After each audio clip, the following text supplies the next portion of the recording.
ఇంట జరిగే ప్రతి శుభకార్యాలకు ఆఫర్లు. తుమ్మిడి బ్రదర్స్, కోటగుమ్మం, రాజమండ్రి.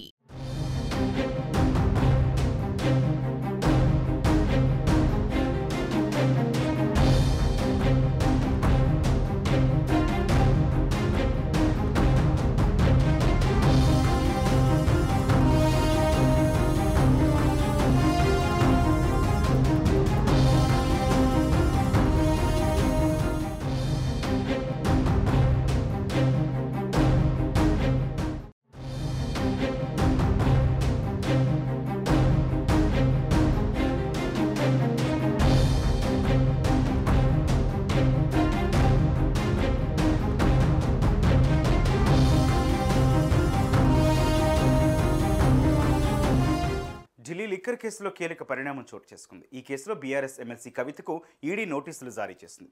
ఈ కేసులో విచారణకు రావాలంటూ నోటీసులు పంపించింది. ఈ నెల 16న ఉదయం ఢిల్లీలోని ఈడీ కార్యాలయానికి విచారణకు హాజరు కావాలంటూ ఈ నెల 5వ తేదీన నోటీసులు పంపించింది. అయితే ఈడీ నోటీసులపై ఎమ్మెల్సీ కవిత స్పందించారు. తాను విచారణకు హాజరు కావడం లేదని ఈడీకి లేఖ రాశారు. తనకు సుప్రీంకోర్టు నుంచి రక్షణ ఉత్తర్వులున్నాయని తెలిపారు.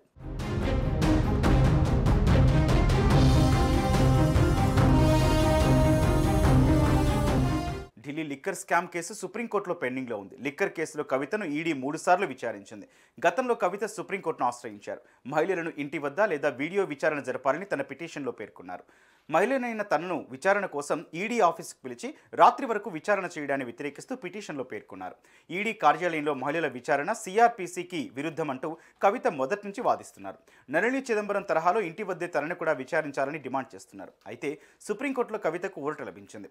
ఈ క్రమంలో ఈడీ మరోసారి ఆమెకు నోటీసులు పంపడం చర్చనీయాంశమైంది. కానీ తాను విచారణకు హాజరు కాలేనని కవిత స్పష్టం చేశారు. ఇన్ని రోజుల తర్వాత మళ్లీ కవితకు ఈడీ నోటీసులు జారీ చేయడంతో బీఆర్ఎస్ నాయకులు, కార్యకర్తల్లో టెన్షన్ వాతావరణం నెలకొంది.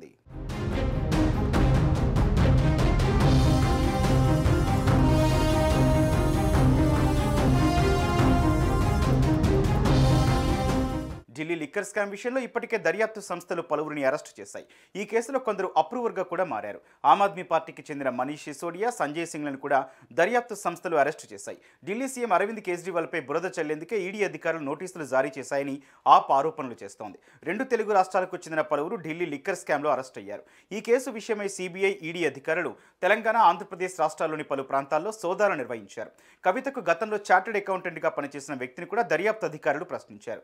ఢిల్లీ లిక్కర్ స్కామ్ విషయంలో కవితపై బీజేపీ పలు ఆరోపణలు చేసింది. అటు త్వరలో లోక్సభ ఎన్నికలు వస్తున్న క్రమంలో కవితకు నోటీసులు జారీ చేయడం చర్చనీయాంశంగా మారింది.